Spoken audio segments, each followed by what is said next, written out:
All right, we're all set to go. We will start off by taking an opening statement from you, Coach, about your season, road to get here, and what you're looking forward to in the game against Denver. Sure. Very excited to be here.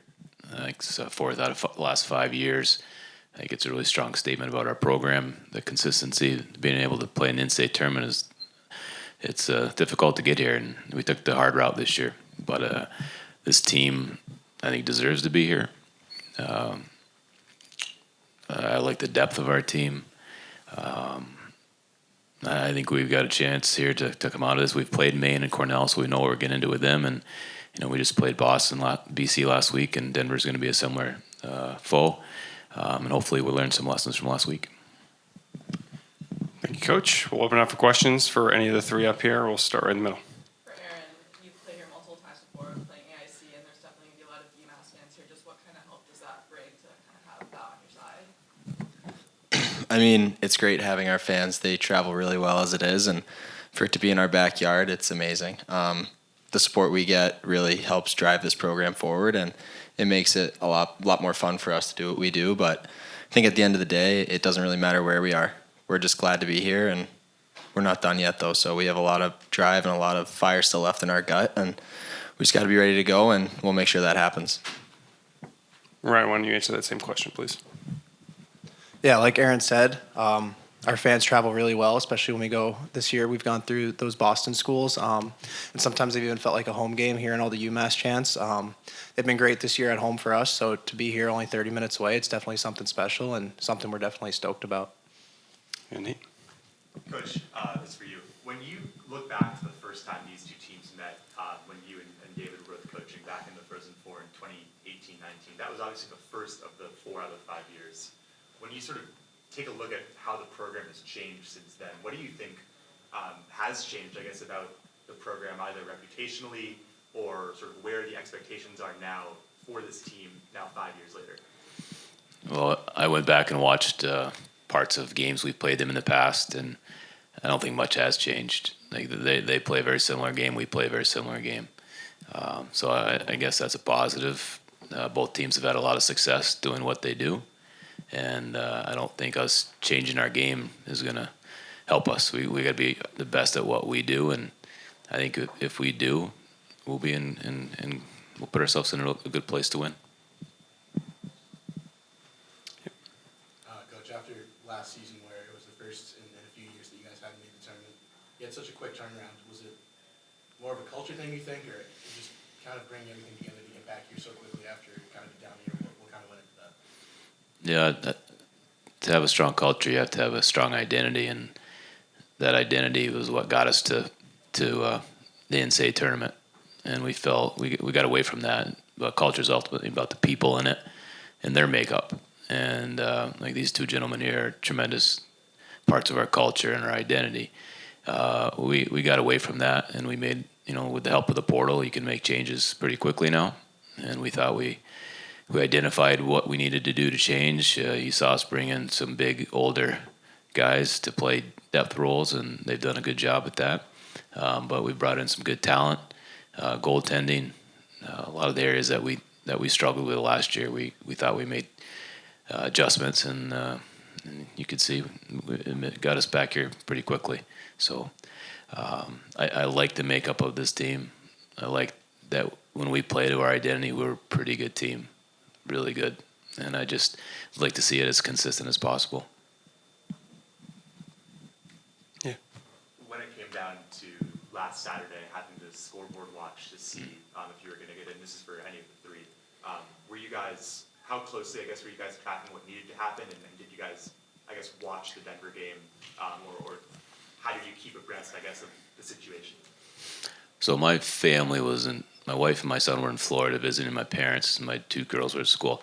So I was home alone, and I watched Toronto play Edmonton. I didn't want to know anything.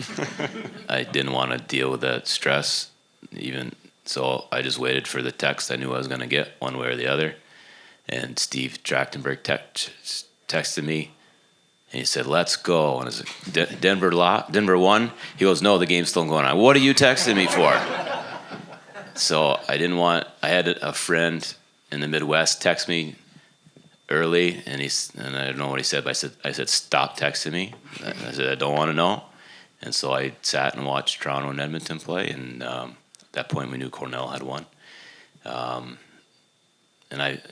Denver's a hell of a team. I was cheering for them and figured they'd find a way. Ryan. Yeah, I know we watched it. It was. They're not coaches; they don't stress about everything. It was pretty anxious, but it's tough when you have your destiny in your own hands and you let it slip away. So we got the second chance we wanted, but it was definitely a pretty stressful day and ended on a good note. But it was tough getting there. Ryan, thoughts on scoreboard watching? Yeah, similar to Bo said, we were all together watching a couple of games that we could get. We actually couldn't get the Denver game because it was on the NCHC app or whatever it was, so we weren't really able to stream it. But we watched the other games. We were watching the Michigan State game, just occasionally checking the Denver one, but we tried to just have belief, and ultimately it worked out. Once we saw it was 4-1 with the minute left, we kind of relaxed and the stress went away, so it was good. Yeah. Aaron and Ryan, Aaron, you kind of touched on this, but knowing that you kind of did have your fate in your own hands and it kind of did slip away, and you kind of get the second chance, does that give you guys any extra kind of, we know the opportunity we have had of us here and what we can do? Yeah, definitely. It's tough because being a senior, you see that, and it was a really tough day last week. But I could tell you for free, coming to the rink Sunday and Monday, I was the happiest kid alive, and I think it's our job as leaders and coaches to instill that in the younger guys that this isn't something that's guaranteed. It's hard to make the NCAA tournament, and to do it more than once you're pretty fortunate. So you don't want to let chances slip away when you have them in your hand. Just because you're a freshman doesn't mean you're going to make it any of the next 3 years. I hope it does, but there's a lot of guys that came before any of us that worked really, really hard and did all the right things to get this program where it is. So it's our job to make sure we continue that on for people to come after us. Right up front. I guess it's sort of a two-part question. And Coach, you mentioned consistency. Has that been the issue for this team this year? In your opinion, has that been the issue?